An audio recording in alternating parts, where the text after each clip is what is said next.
او پاکستان ته واضح انتخاب وکړ. دغه د وخت د انتخاب ته که غواړې د دې خاورې دښمني واخلې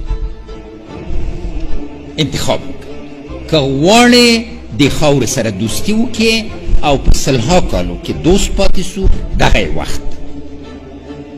دا اوس په دې نه کېږي چې په خوله یو شی وایي او په عمل کې بل شی وکړي.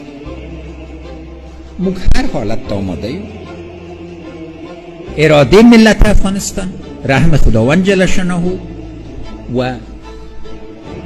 اجماع ضروری در این وقت تصمیم گیری است، وقت تعهد است و هر نسل اینمی عزم داشته، این تعهد داشته که روزای بده و روزای خوب بده. لامت شاه بابا نه تروسا